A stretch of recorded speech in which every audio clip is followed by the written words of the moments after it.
Hi everyone.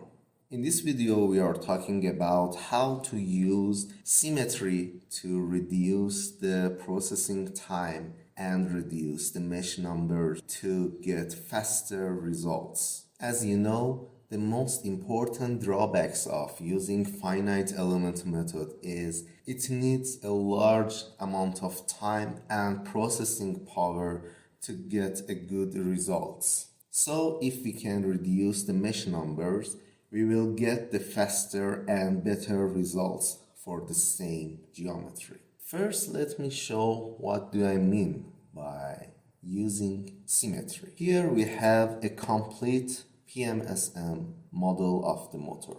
It has 4 poles, 2 pole pairs, and a full stator and rotor iron. But we know that the flux flows and the vector potential are identical in each pole pairs in this stator.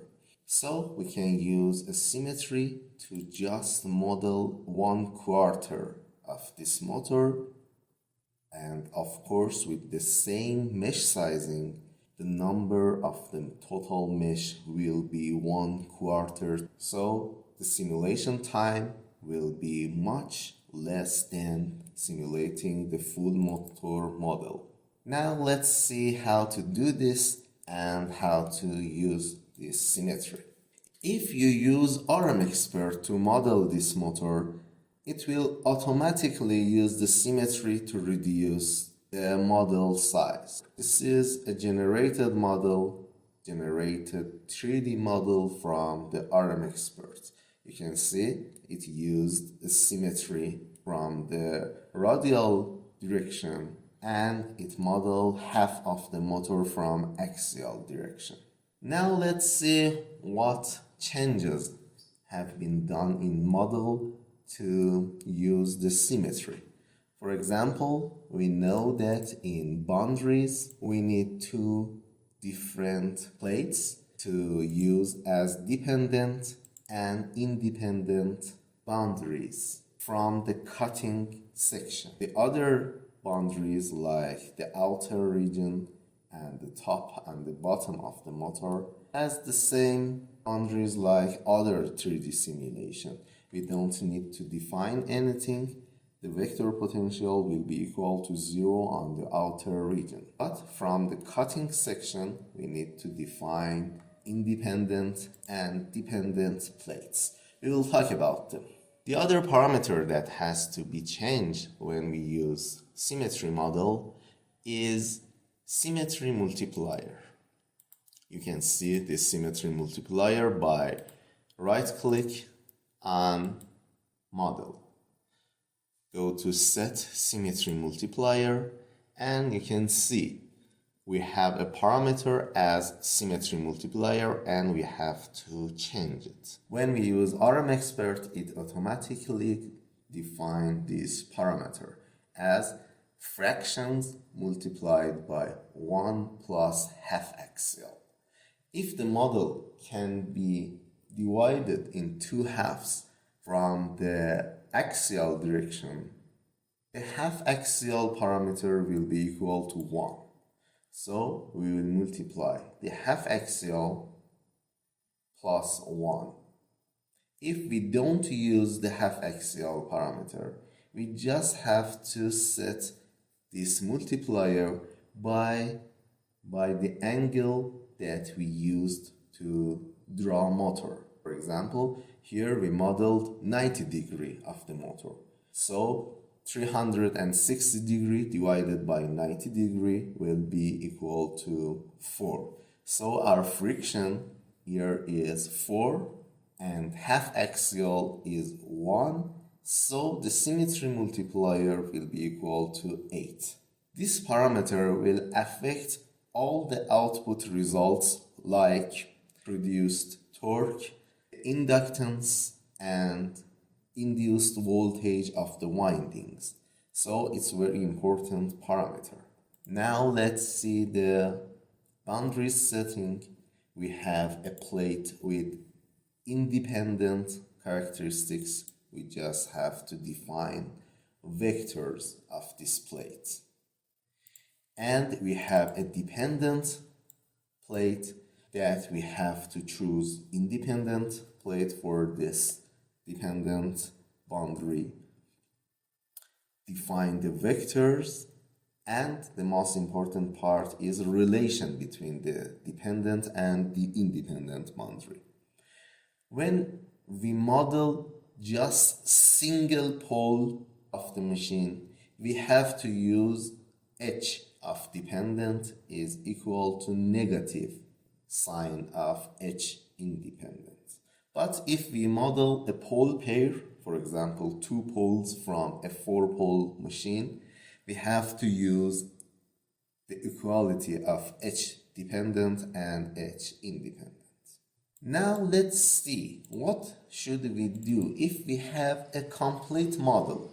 For example, we didn't use RMXRP, or we imported the geometry from other simulation files like AutoCAD or SolidWorks. We have to do the same procedure by ourselves. The first operation is to cut the model into the geometry that we want. For example, I will show all the geometries, select all of them, and use a split to cut the section. First, I want to split this model with ZY section. Let's choose all of them, use split, and use the YZ plane. You can see the model is cut in half. And now, if I want to model just one pole, I will cut the model with XZ plane. So I will select all of them, use the split button, and use the XZ plane. Now we have 1/4 of this motor. And we can also cut this model from XY plane to use half axial model. So I will select all of them, split, and use XY plane to cut. And that is the 1/4 model of the simulation.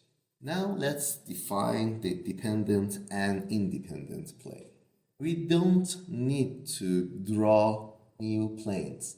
We can use the surface of the region to define the plane. For example, here we have outer region, and we want to define the dependent and independent plane on these surfaces.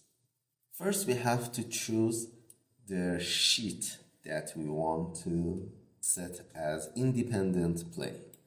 So I will change the selecting mode to faces. I will select this face, and let's go to the boundaries, matching, and select the independent option. We have to set the name, independent is okay for me, and we have to select the U and V vector. Just like the model that generated with RMXRP, we have to use 2 vectors. The U vector is from the origin to the bottom plane line, and the V is in the Z direction. Now let's do it in our model. I will select the boundary,